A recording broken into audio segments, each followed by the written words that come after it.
This next image, called Astral Temple by Nema,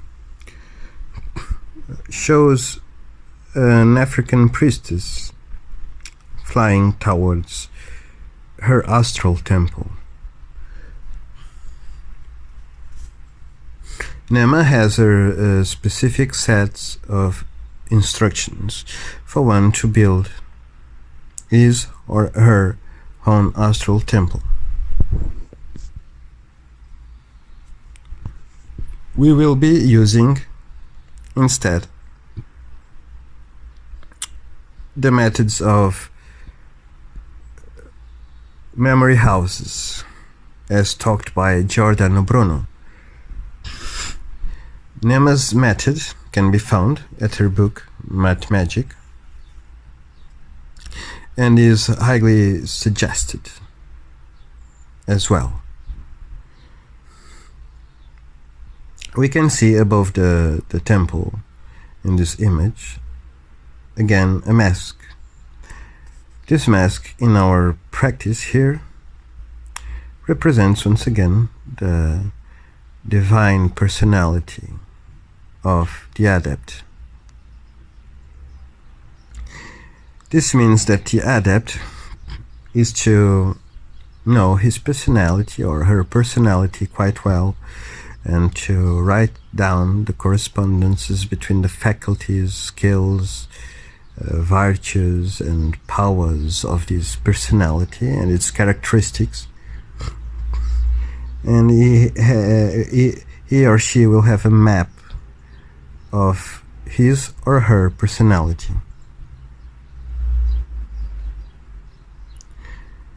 This map will correspond to the structure of the temple. But first, this map must be memorized intellectually, and to each division that corresponds to a characteristic there is to be attributed a sense, or rather the sense of smell, the sense of touch. All the senses must be assigned to each division, and these assignments must be memorized as well. The temple, if the personality of the adept is indeed well structured and balanced, for balance is a key word for Maat, it should be in equilibrium in all its parts. At the heart of the temple there should be the division we found in the previous lesson.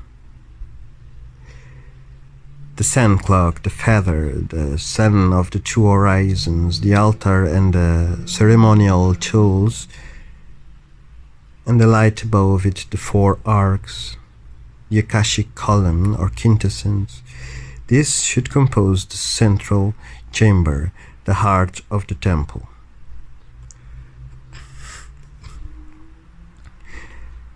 Being that the adept is now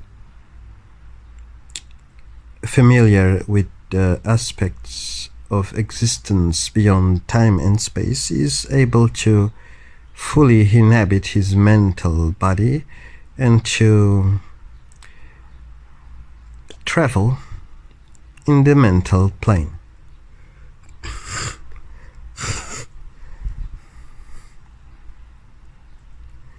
This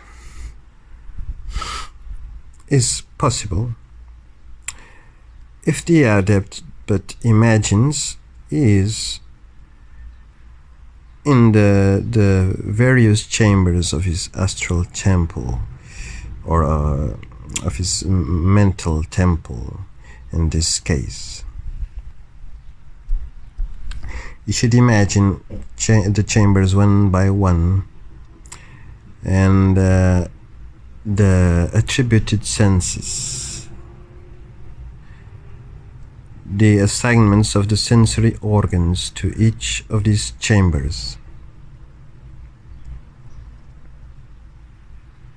With repetition, this will become quite automatic, and the mind itself will experience in first person each of the chambers as a guided meditation, except it needs no verbal guidance. It happens automatically or instinctively, like an actor that performs the script in his or her play.